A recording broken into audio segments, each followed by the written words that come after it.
How's it going? Welcome to episode 2 of our mBot journey. Last week we built our mBot, which I have named Marvin.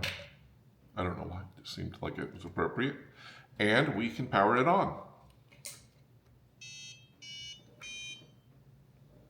Indeed. Today, we're going to play with it. This kit we bought has 4 projects in it. Today, project 1 we're going to run, and it says meet your bot. And I did glance through the instructions a little bit just to get a little head start, but I haven't touched anything, haven't installed anything. We're going to experience all that together. But basically, it starts out, I've built mBot. Now I want to learn to code. Excellent. First of all, we need to download mBlock on our mobile phone, tablet, or computer, and then follow the coding guide. But I want to play with mBot now, it says. Is there a way? Of course, you can download the MakeBlock app on your mobile phone or tablet, and it works like a remote control. Well, let's do that first. That seems like the way to get the most immediate gratification for what we're trying to accomplish. And then we'll get into coding. We're going to follow the instructions through each step. There's 9 steps. Step 1 is we get to play, which I'm really excited about. Now, mBlock is available for PCs, Windows 7 and up, Mac OS X and up, for mobile devices, iOS 9, and Android 5 and up. So, pretty good spread there. So we're going to download mBlock on our phone and give it a try. All right, we're going to go to the Play Store. We're going to search for mBlock.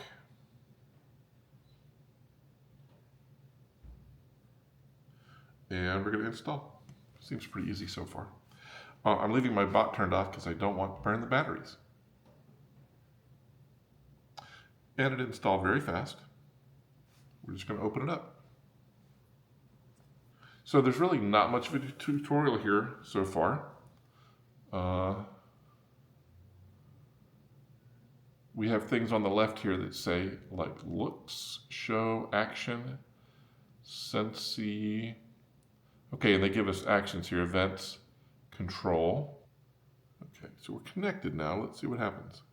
Upload mode not available for this device in mBlock app. Please use your computer. Okay, so what, after all that, what it tells us is while I can connect in Bluetooth, I can't upload the program through Bluetooth. All right, well, let's see if there's anything else I can do here. It doesn't look like it. All right, so it looks to me, just based on first blush, since we're using the basic mBot, the first version, that we're not going to be able to use our phone to do much to it. We made the connection, we just can't upload any programs, and it didn't seem like it wanted to let us use that program as a remote. So I would say for this version of mBot, the phone app is a fail. Now there's mBot 2 that's out, and there's other versions, which I suspect might be available. So just keep in mind that if you're only going to get mBot 1, we'll call it that since it doesn't have a designation, that doesn't look like the phone app is a good option for you. Okay, so we're going to move on to the laptop version.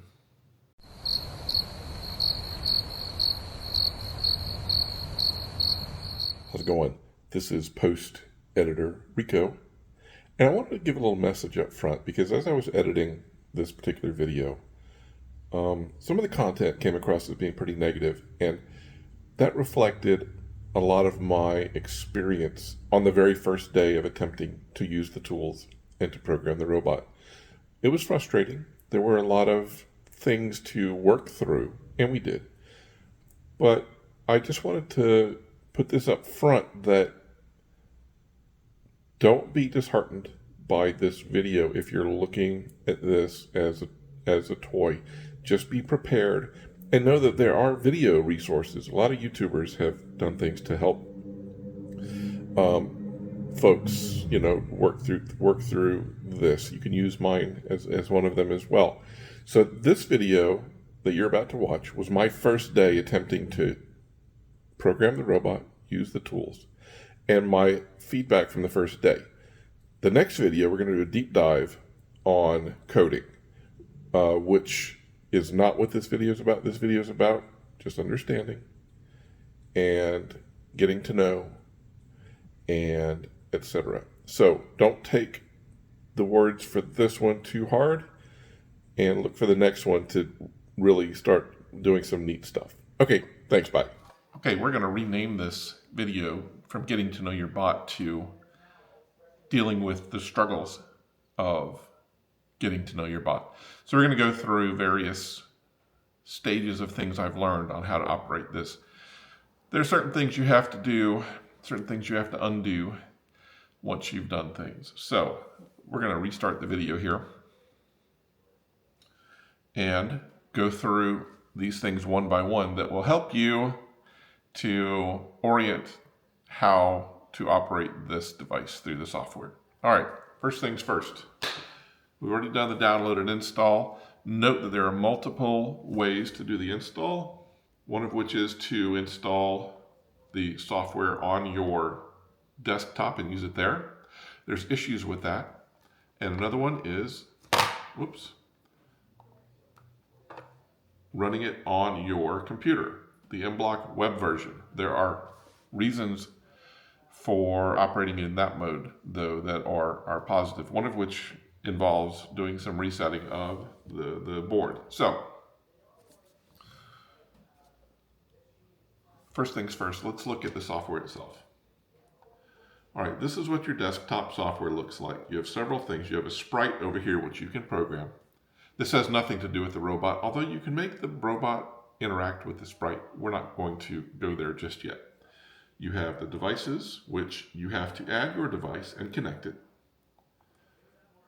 And connecting it requires, by the USB, requires the MLink software, which it doesn't tell you that until it fails. So they don't tell you that up front. Okay, so I have the software installed on the desktop, and I have the MLink software installed. I can connect my bot. I physically have connected it to the USB, and I'm here. Now, one of the first things I always try to do is install firmware. You can't install the firmware from the desktop software. Here's what happens when you do attempt to do that. First of all, let me connect the device. It's going to tell me it wants to connect on COM3. Now, there are other modes, Bluetooth and Wi-Fi modes to connect. This device will not connect. Those we're connecting directly to the USB. And when it connects, we get an acknowledgement that it connected. That's great. The next thing we do is go to settings down here and update firmware. Now we have two pieces of firmware here. We have the online firmware and the factory firmware, which is basically a factory reset of the device. That will come into play at some point. If you attempt to run either one of these from the desktop software, this is what happens. Firmware upload failed. You can try to upload again. So I beat my head against that for a little while. You cannot upload the firmware from the desktop software. All right, now, you also cannot have this device connected to two pieces of software. So you can't have this running and go over to the web. You have to go ahead and disconnect it. And you can shut this down if you want. Let's run, we're going to code with blocks from the web version. And now we can go in here. We can connect. See, it's the same interface. We're connected. We get our acknowledgement. And we go to settings, firmware. We want to factory reset. We go here. And you see there's some reaction from the bot. You see the firmware is uploading, and you're able to upload the firmware. This is very, very important to understand, because when you write and it completed successfully and disconnected, well, it asks you to disconnect. I'm going to reboot the device.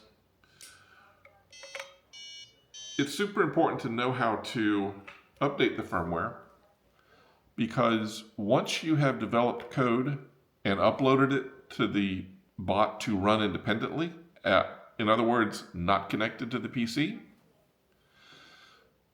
the live mode stops working. It doesn't work anymore because you have code loaded and it wants to not run the live mode code. Now, the difference between live mode is you can test stuff and have it respawn directly on the bot while it's connected to the computer.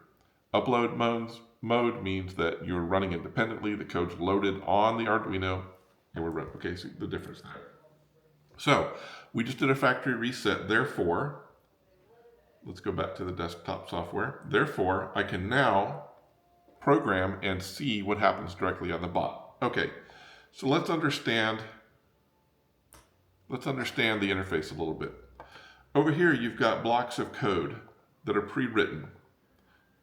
It's Arduino code that allow you to do various things. There's looks. Now, this is about LED panel showing you various things. My mBot does not have an LED panel to display anything. Therefore, none of these looks blocks will impact my device. Let's go to show. Now we're talking about LEDs. Okay, I have LEDs. We can take this block and we can drag it over into the program area. Do you see the program area where we have this grid and dots? This is where you drag the code that you want to run. And if I click on it,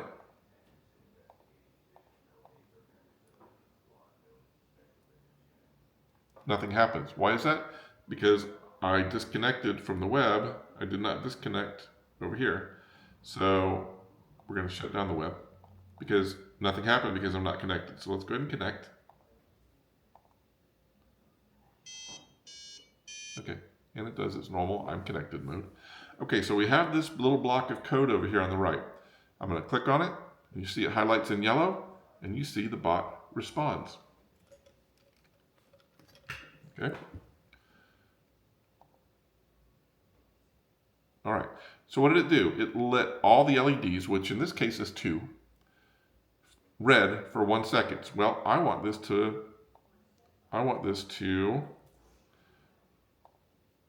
light up in green for 5 seconds. So I just change those parameters and I click on it, and look at that. It's green for 5 seconds. I love that. I am now doing things through the software that are making the robot respond to my wishes. So I am effectively executing code on the bot. I'm really happy about that. It took me a long time to get to that point. I want to make this go purple. Nope, that's red. I want to make this go purple for 5 seconds. And it's doing that. And then I want it to do the left LED. Oh wait, I want to do a timed. Then I want to do the left LED as yellow for 2 seconds. And then I want to do, well, that should be left. And then I want to do the right LED in blue for 3 seconds. Okay, we have those blocks there. I'm gonna click that, we have purple, we have yellow, and we have blue. I have successfully accomplished what I wanted to do. Now, I can't directly load this. If I attempted to load this, if I wanted to upload that code to this bot right now, let's go to upload. One of the things you see right away is you get this thing on the right. This allows you to actually go in and look at the Arduino code. We don't care about that right now. We're going to attempt to upload code. And it starts to upload. Oh, and it fails. Why did it fail? They don't give you any reason why it fails. There's no instructions, nothing. So it failed. Why did it fail? Because we need a block of code at the very top that says when mBot mCore starts up. You'll notice all the rest of these are grayed out. In live mode, all of these are grayed out. None of these function in upload mode. It has to be when mBot starts up only. That is your only option. All right, we have now said when mBot starts up, we're going to run that set of code, okay? We're going to upload that code. And you see it's working, it's uploading. You see I get a little bit of response from the bot, a little bit of blue, and now this is what the code is going to look like.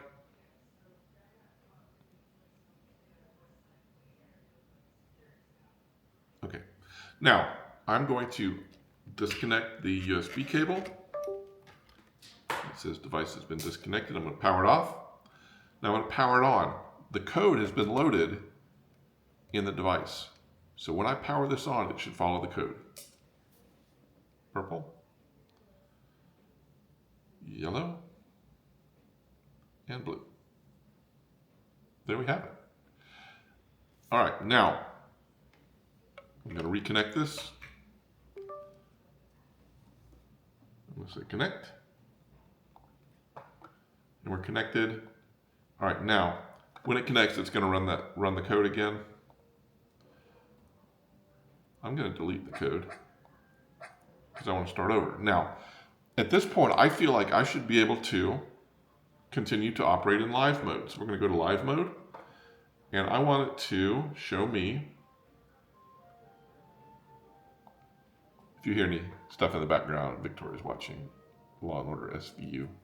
So we'll all work with that. Now, we're in live mode. I should be able to click this and the bot should respond, right?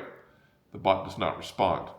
The bot now has a program installed, and that's the only thing it can operate against. What you have to do at this point is do a factory reset. Now, I cannot factory reset from the desktop software. I'm going to close this.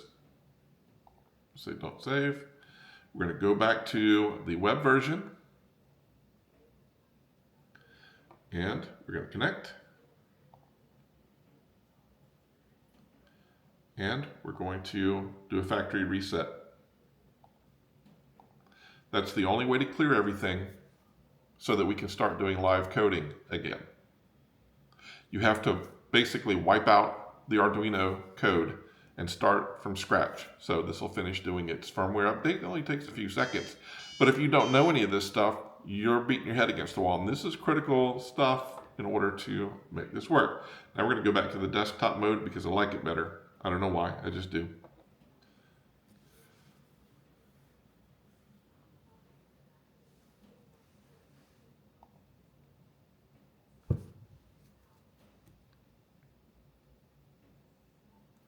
And we're going to connect.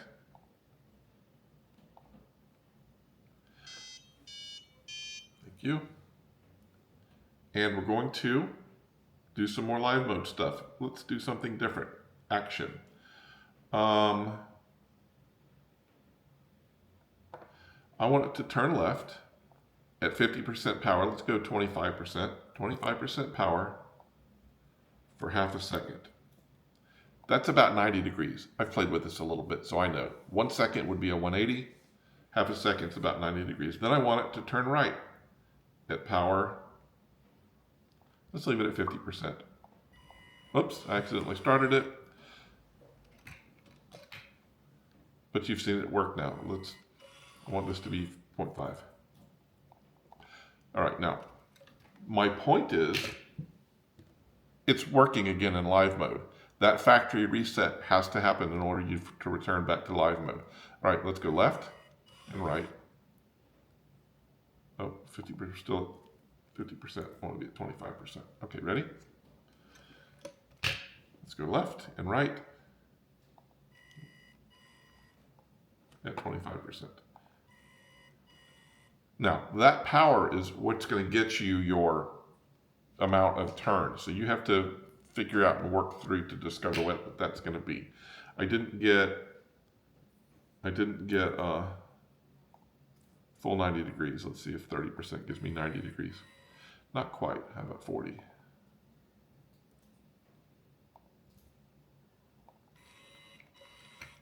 %40 gets me 90 degrees. Okay, so turn left, turn right.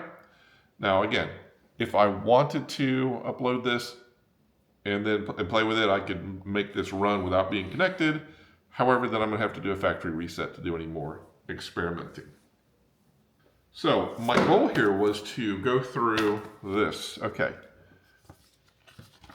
No, they basically did not give us anything other than what we've already done on our own in that first experiment. So I could literally write a program now to make this bot run around the room, but I would have to tell it everything to do.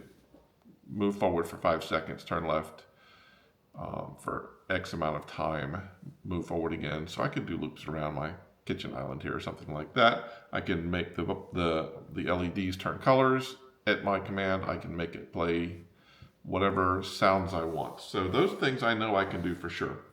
We have other things we're going to learn how to do on this in the next set of projects. So I don't want to go too far. You know, this goal was to understand the software, to understand how it interacts with the bot, and basically get to know all of this. I think we've done that. I think we've learned a lot of caveats here.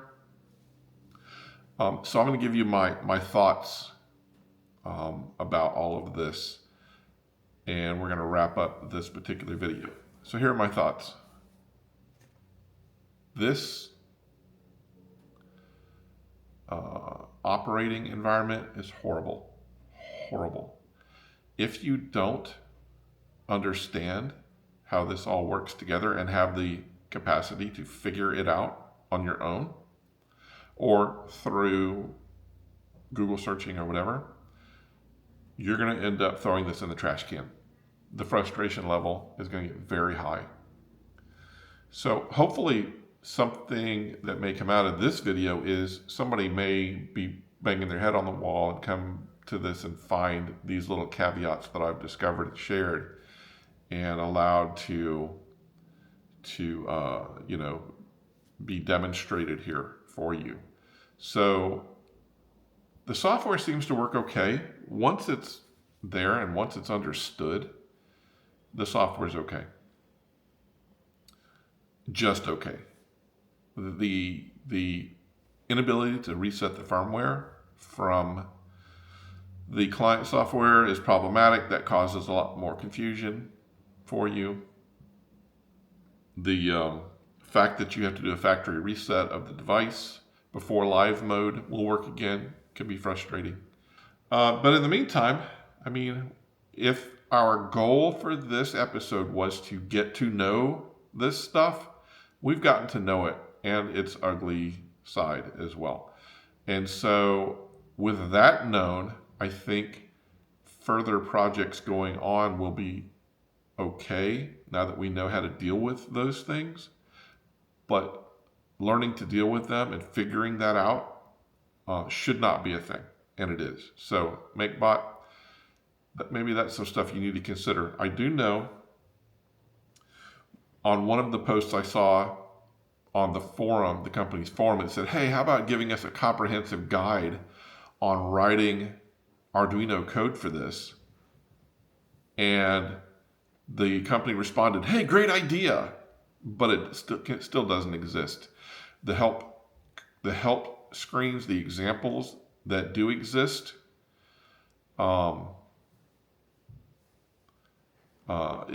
it just don't apply. I mean, it's like they don't even exist. They shouldn't even exist because they don't help. Anyway, guys, I think we're going to end here. I hope I've given you enough to help you get started and orient yourself to the software. It certainly was challenging, but it's not insurmountable. So with that little bit of information, I think we're good to go. I'm going to go ahead and go. Thanks as always for the new subs. Thanks as always for sticking around for the entire video. And I guess on that note, we will see you next time where we're going to do project 2 and work with the remote control. All right, everybody, have a good one.